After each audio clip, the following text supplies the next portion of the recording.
69टा समष्टि बिटिसिनि बायजोआव बेयाव बर' भटार्स दं आरो 5,000निफ्राय 63,000सिम लानानै बेयो 35टा समष्टियाव दं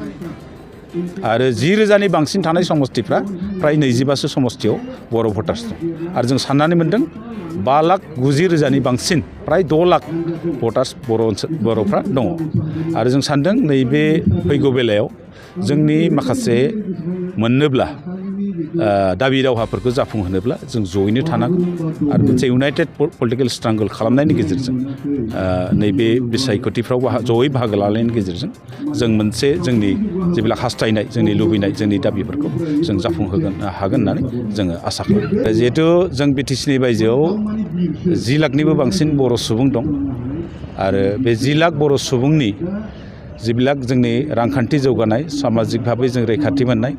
आरो जोंनि सोलोंथायारि भाबै आवगायनो हानायनि थाखाय जोंनि राव आरो हारिमुखौ सिनायथिखौ रैखानि थाखाय दिनै बर' कसारि वेलफेयार अट'नमास काउन्सिल जों गंसे मोनदों। बे काउन्सिलखौ दिनैसिम आबुङै दाफुंनो हायाखै। दा गिबि खेबनि थाखाय 958 गं गामिया बर' कसारि वेलफेयार अट'नमास काउन्सिलाव सोजाबाय आरो आद्रा गोबांथार गामि दङ। बेयाव हाबनो गोनाङा जों जुदि सानजोबथारोबा 2,000निबो बांसिन गामि जागोन BKWCआव आरो फ्राय 10 लाखनिबो बांसिन सुबुं जागोन आरो जों भटार हिसाबै जों खौसेथि बर' सुबुं आफादा सानदों दिनै साननायनि गेजेरजों 69टा समष्टि बिटिसिनि बायजोआव बेयाव बर' भटार्स दं आरो 5,000निफ्राय 63,000सिम लानानै बेयो 35टा समष्टियाव दं आरो 10,000नि बांसिन थानाय समष्टिफ्रा फ्राय 25सो समष्टियाव बर' भटार्स दं आरो जों साननानै मोनदों 5,90,000नि बांसिन फ्राय 6 लाख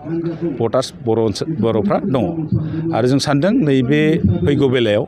जोंनि माखासे मोननोब्ला दाबि दावहाफोरखौ जाफुंहोनोब्ला जों जयैनो थानांगौ आरो मोनसे इउनाइटेड पलिटिकेल स्ट्रांगल खालामनायनि गेजेरजों नैबे बिसायख'थिफ्राव जयै बाहागो लानायनि गेजेरजों जों मोनसे जोंनि जेब्ला हास्थायनाय जोंनि लुबैनाय जोंनि दाबिफोरखौ जों जाफुंहोगोन हागोन होननानै जोङो आसा खालामो।